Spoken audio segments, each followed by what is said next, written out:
A 52-year-old retired Navy aircraft mechanic was sipping black coffee in seat 24D, his scarred knuckles wrapped around the cup, when both pilots on a red-eye flight from Los Angeles to Honolulu collapsed at 35,000 feet over the empty Pacific.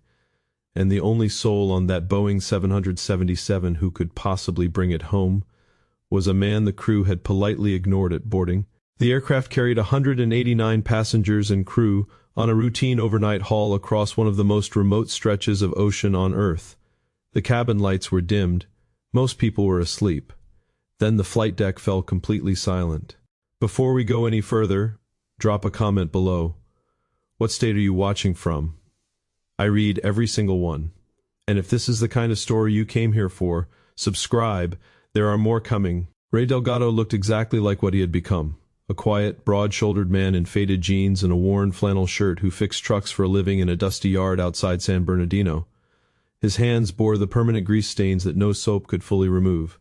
He kept to himself, earbuds in, staring at nothing. The flight attendant had smiled at him the way people smile at someone they assume has nothing interesting to say. He shifted slightly as the plane hummed steadily. Around his neck hung a small, scratched brass key on a worn leather cord. The anchoring object. It was the key to an old hangar back in Okinawa where he once worked on FA-18s. He rubbed it absent-mindedly, the way other men check their wallets. In the cockpit, Captain Laura Mendoza was quietly telling her first officer about her son's upcoming baseball game. The young co-pilot, Marcus Hale, laughed softly while monitoring the autopilot. Everything felt normal. The vast Pacific stretched dark and endless below them, until it wasn't. Ray closed his eyes and the low drone of the big twin engines pulled him back 17 years. He was standing beside Master Chief Torres on a humid night in Okinawa. Torres wasn't just his supervisor. He was the closest thing Ray had to a father after his own left when he was 12. The old chief had cancer.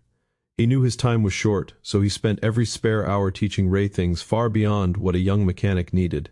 "Listen, kid," Torres had said one night, voice rough, as they worked under the belly of a jet with tools scattered around them. "The Navy's going to tell you you're just a wrench monkey. The world's going to say the same later. But when the sky calls your name, you answer, no matter who you are that day." Ray had wiped sweat from his face after a brutal night of emergency repair drills in the rain and asked, "Chief, when the hell am I ever going to need to know how to troubleshoot a full dual hydraulic failure on a jet I've never flown?" Torres had looked at him with tired but certain eyes, and answered, "The day nobody else can." That prophetic line still echoed in Ray's chest. He remembered the cold metal of the flight controls during those secret late-night sessions in the simulator Torres had borrowed. The sharp smell of hydraulic fluid and burnt wiring. The surprising fact most people don't know. In certain dual-engine aircraft, when both pilots are incapacitated, the plane can maintain controlled flight longer than most realize if the right person understands how the alternate trim systems interact with manual reversion, something rarely taught outside military circles. The cabin was quiet. A young mother in 18A gently rocked her sleeping baby while humming softly. An elderly Japanese couple in row 12 held hands, returning home after visiting grandchildren. A college student in 28 degrees Fahrenheit counted ceiling panels to fight his fear of flying. The sky outside was black velvet pierced with stars so sharp they looked close enough to touch. The kind of emptiness only found over the middle of the Pacific. Ray felt the first strange shudder through the floor. A faint change in the engine rhythm. He told himself it was nothing, just imagination. In the cockpit, the first wrong note hit when Captain Mendoza suddenly slumped over the controls. "No warning." First Officer Hale's voice came over the speakers moments later, trying to sound calm. "Ladies and gentlemen, we've had a small medical issue up front. Please remain seated." But Ray heard the crack in the young man's voice. Then Hale started feeling the same symptoms. Severe food poisoning from the crew meal. Rare, deadly at this altitude and distance from any airport. The plane began drifting slightly off course on autopilot. Procedures started breaking down. The young officer was trying to fly and assist his captain at the same time. Altitude began bleeding off slowly. Ray's heart pounded against the old brass key. Stay hidden or step up? He thought of his daughter waiting for him in California, thought of the letters he still hadn't written her, thought of living with the knowledge that he could have acted. "Stay with me here. Because what happens in the next few minutes is the part nobody talks about. And once you hear it, you won't be able to forget it. I want you to think about what you would have done in his position. Hold on to that thought. Ray stood up. He moved forward through the dim cabin. The lead flight attendant looked startled. "Sir, you need to return to your seat."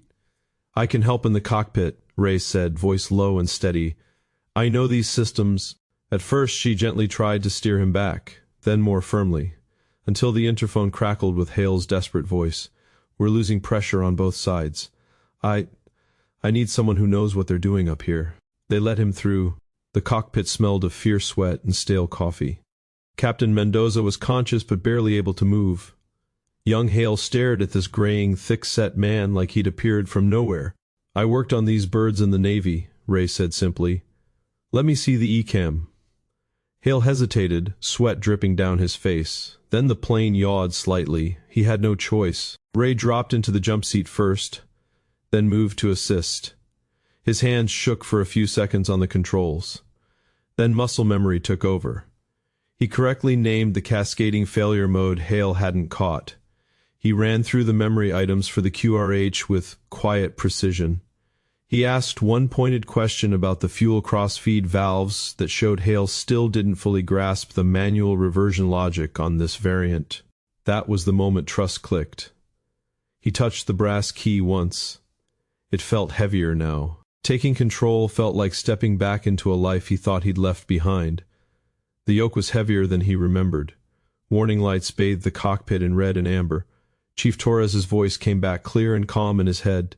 "Don't chase the airplane, son. Let it tell you what it needs." They were descending slowly through 29,000 feet. The Pacific night pressed against the windows. Turbulence rattled the airframe. Ray's mouth was dry. His right knee ached from an old injury. He assessed quickly. Partial hydraulic loss, one engine running rough.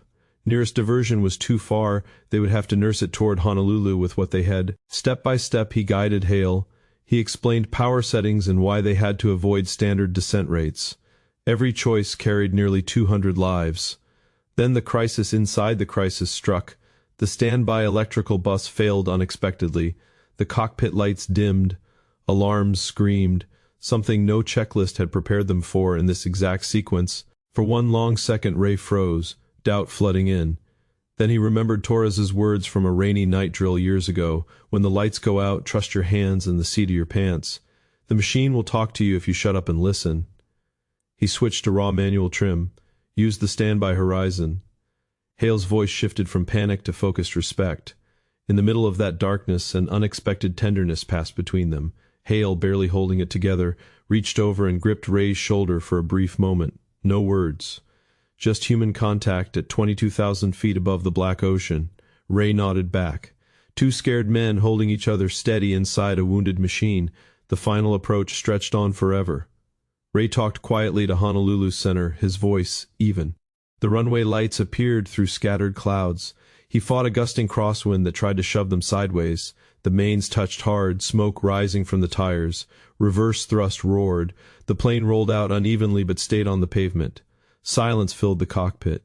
For a long moment the only sound was breathing and the ticking of cooling metal. In the aftermath, Ray's hands trembled so violently he could barely release the controls. His legs felt weak when he finally stood. A strange mix of nausea and relief washed over him. Captain Mendoza, pale and shaky, looked at him with raw respect. Hale kept repeating quiet thanks. Passengers later spoke of the gentlest deplaning they had ever experienced, strangers comforting one another, some crying openly in the terminal. Months later, Ray stood with Chief Torres's widow at the old abandoned hangar in Okinawa where so many lessons had happened. The brass key felt warm in his hand. She looked at him for a long time.